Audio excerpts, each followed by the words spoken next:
इंदौर प्रशासन को एक कथित भिखारी ने फंसा दिया है। शुरू में दावा किया गया कि एक ऐसे भिखारी का रेस्क्यू किया गया है जो करोड़पति है, लेकिन कथित भिक्षुक मांगीलाल चौहान ने प्रशासन की पोल खोल दी है।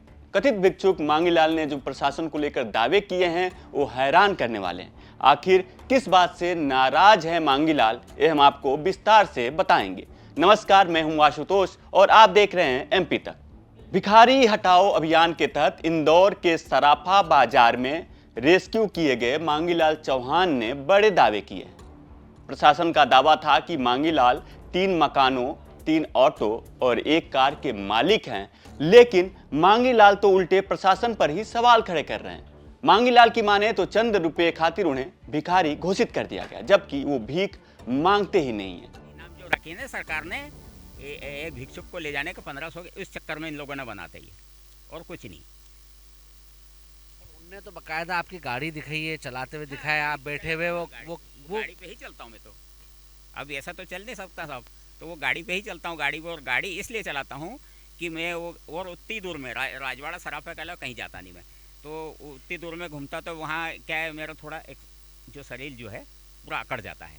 तो वो अगर मैं जब तक एक दिन नहीं घूमूँ तो मेरा खाना नहीं हजम होता। वो 24 घंटे में एक बार खाना खाता हूँ और वो जब उसमें घूमता थोड़ी मेरी एक्सरसाइज होती। जब से मेरा ये नहीं तो उसके पहले मेरे को पलंग पे से उठा के ले जाते थे, मेरे से हिले डुले नहीं जाता था, ऐसी गति हो जाए तो पूरा शरीर अकड़ जाता है। उम्र काफ़ी हो गई मेरी, 70 साल के आसपास में हो गई है।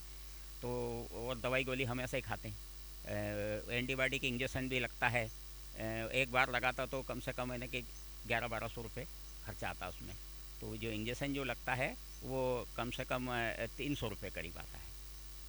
वो डॉक्टर दुबे से पूछ लो, वो प्राइवेट जो वीरेंद्र कुशवाहा का है वो सूरज मेडिकल के नाम से है, वहाँ हमेशा इलाज करवाता हूँ। पहले दिनेश गुप्ता से करवाता था, अभी उन्ना अलग क्लिनिक कर लिया था, वहाँ करवाता रहता हूँ। आप मांगीलाल जी भिक्षुक नहीं हैं और भिक्षावृत्ति नहीं करते हैं, तो आपने बात प्रशासन से कहने की कोशिश की होगी, आपने बताने की कोशिश, फिर क्यों नहीं? मैंने बोला ही नहीं, माने ही नहीं, बाकी माने ही नहीं। वो तो प्रशासन जो छापते हो गया सब, और जो मैं बोलता हूँ तो आप मीडिया वाले भी कोई सही छापा है क्या? मैंने जो बोला वो तो छापा ही नहीं कभी। ये जो छापा तो वो दूसरे के कहने से छापा, मेरे से तो कोई हुई नहीं बात। और मैं क्यों बोलूं कि मैं भिक्षावृत्ति करता, मैं भिक्षावृत्ति करता ही नहीं। हमारे सहयोगी से बात करते हुए मांगीलाल ने यह भी कहा कि वो पहले नौकरी करते थे, फिर कुछ छोटे मोटे व्यापार में भी वो हाथ आजमा चुके हैं और उन्होंने कभी भी भीख नहीं मांगी है, क्योंकि वो खुद इतने सक्षम हैं कि वो ब्याज पर लोगों को पैसे देते रहते हैं और वही पैसे मांगने के लिए वो सराफा बाजार जाते थे। मैं भिक्षावृत्ति करता, मैं भिक्षावृत्ति करता ही नहीं। अब किसी से ब्याज के पैसे ले रहा है और इन लोगों ने वीडियो बनाई कि वही वो उनने क्या करा कि उससे मिलजुल थे तो 600 रुपये दे रहा था वो, तो उसकी दुकान ऐसी ऊंची थी, तो उनने क्या करा है कि ले दादा ऐसा करके मजाक कर रहा था। तो मेरे को नहीं मालूम कि लोग वीडियो बना रहे, तो मैंने ऐसा हाथ कर लिया बस उतना ही। बाकी मैं पैसे कोई भी देता तो भी कभी हाथ फैला के लेता ही नहीं था। मेरे को तो ऐसे देखे जाते थे, हाथ में देखे जाते थे। और जो कोई मेरा परिचित जो सराफा में आते थे तो जब घूमने के लिए आते तो खाने पीने, तो वहाँ मेरे को देख लेते तो दादा यार बोले तुम भी खा लो, तो मैं मना कर देता भाई मैं खाता नहीं हूँ, क्योंकि मैं खा लूँ तो मेरे को मालूम है कि जब से ये भिक्षुवृत्ति का चला उसके बाद तो मैं कभी फैलाता नहीं थी। ये झूठी बात है।